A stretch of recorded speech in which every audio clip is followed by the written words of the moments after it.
We're going to read The Snail and the Whale at the same time, find the hidden Gruffalo hidden in this Julia Donaldson book. This is a tale of a tiny snail and a great big grey-blue humpback whale. This is a rock as black as soot, and this is a snail with an itchy foot. The sea snail slithered all over the rock and gazed at the sea and the ships in the dock. As she gazed, she sniffed and sighed. The sea is deep and the world is wide. How I long to sail, said the tiny snail.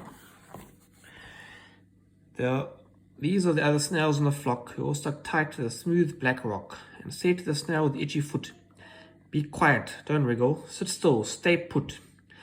But the tiny sea snail sighed and sniffed, then cried, "I've got it, I'll hitch a lift." This is a trail of the tiny snail, a silvery trail that looped and curled and said, "Lift wanted around the world." This is a whale who came one night when the tide was high and the stars were bright. Humpback whale, immensely long, was saying to the snail a wonderful song, shimmering ice, coral caves, and shooting stars in enormous waves. And this is a tale of the humpback whale. He held it out at the startled sea and said to the snail, "Come sail with me." This is a sea so wild and free that carried the whale and the snail on his tail to towering icebergs and far-off lands, with fiery mountains and golden sands and a monkey puzzle maybe.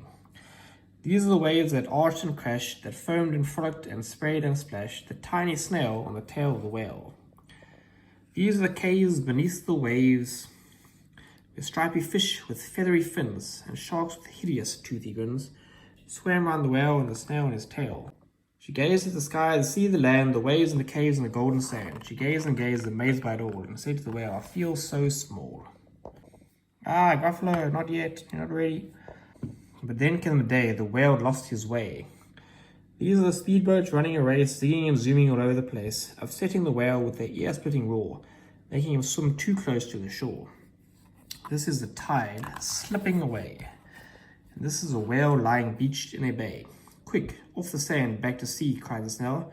"I can't move on land, I'm too big," moaned the whale. The snail felt helpless and terribly small, and "I've got it," she cried, and started to crawl. "I must not fail," said the tiny snail. Can you see the Gruffalo on this page? Oh, there it is. The kid is drawing the Gruffalo in the sand. Awesome. Snail in the Whale book.